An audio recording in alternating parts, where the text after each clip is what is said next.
A morte do cangaceiro Gavião. Pois é, Gavião foi pro pau. Morreu. Os cangaceiros tinham uns nomes engraçados. Era Jurema, Corisco, Moderno, Mergulhão, entre tantos outros. E até o próprio Lampião. E agora, Gavião morreu. Mas por que nossa análise sobre a morte desse cangaceiro em particular? Porque a morte dele está envolto em mistérios.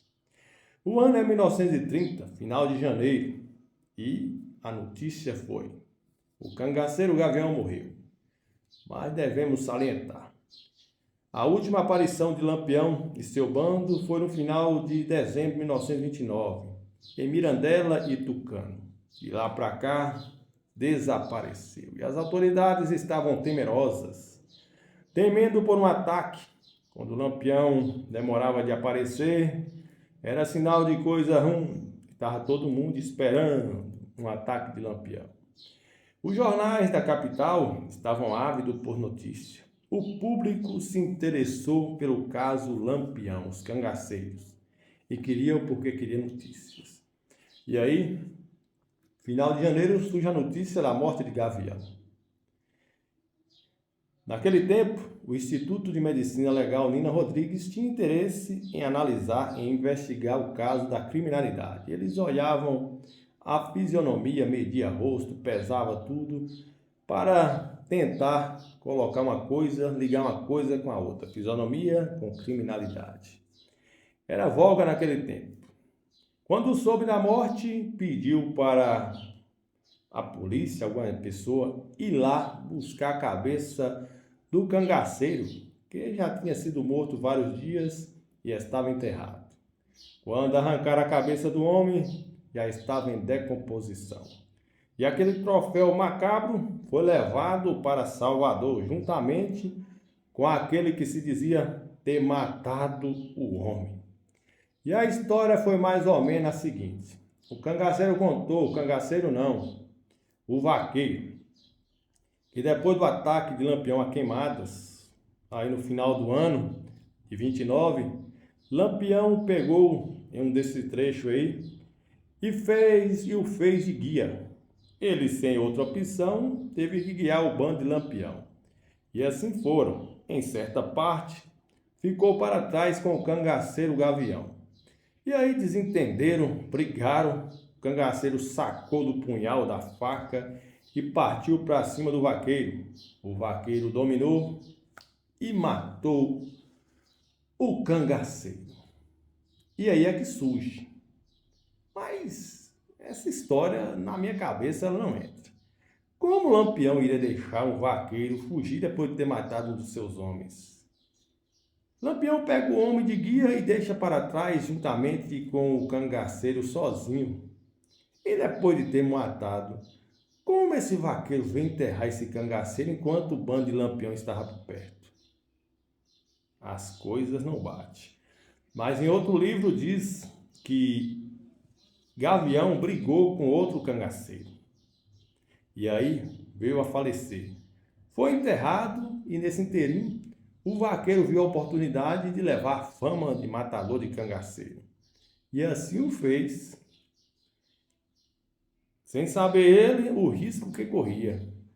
Porque aquilo foi parar nos jornais e Lampião soube de todo o caso. Mas no final, Lampião não se importou muito com essa história do vaqueiro ter dito que tinha matado o cangaceiro Gavião. Ele se importou com outra coisa. E o vaqueiro decepou a cabeça do cangaceiro juntamente com as autoridades e levaram esse troféu macabro para o Nina Rodrigues em Salvador, onde ficou exposto para o público ver. Você vê como é que era o tempo, aquele tempo, a coisa era braba. Deixava lá exposto. Essa foi a primeira cabeça de muitas, até chegar de Lampião, daí uns 8 anos, juntamente com mais 10 cabeças naquele tempo, parece que foram 11, lá na Grota de Angicos. Juntamente também com Maria Bonita, você vê. Foi a primeira. Só que Lampião lia jornais, lia revistas e ficou sabendo da decapitação do seu amigo, o cangaceiro Gavião. Isso aí ele falou assim: vai ter vingança. Logo mais teria um confronto com a polícia. Tinha matado um sargento, um comandante e outros soldados. E o restante, linha na pipa, fugiram. O certo é que Lampião arrancou a cabeça do comandante. Dos outros arrancaram os olhos, cortaram a cabeça e jogaram tudo lá. Quando a polícia voltou para pegar os corpos no outro dia, estava aquela cena macabra. Lampião vingara a atrocidade que fizera com o seu amigo. E daí em diante iria ser cenas macabras. A polícia arrancava a cabeça dos cangaceiros mortos e os cangaceiros fariam o mesmo com as autoridades que caíssem em suas mãos. Lampião estava por aqui com a polícia baiana. Já tinha matado vários. Em Queimada mesmo matou 7 a sangue frio. E disse, se matasse todos, não pagava a vida do cangaceiro mergulhão que tinha morrido há pouco tempo em Abóboras. Lampião estava por aqui da polícia baiana. E quando chegou aqui, em agosto de 1928, chegou dizendo que queria paz, descanso, mas tudo mudou e Lampião agora era só terror. Logo mais iria voltar, iria aparecer novamente e aprontar as suas. Então foi isso. A morte do cangaceiro Gavião foi mais ou menos assim. Eu acredito que ele tenha brigado com um dos seus companheiros e ter tido a sina de morrer e ser enterrado por eles. E o vaqueiro quis levar a fama de matador de cangaceiro. Não a história do vaqueiro, que não bate muito com a violência que era o cangaço naquele tempo. Vamos contar histórias do sertão, sobre Vigorino Ferreira da Silva, Lampião. Histórias de cangaceiros. Pá!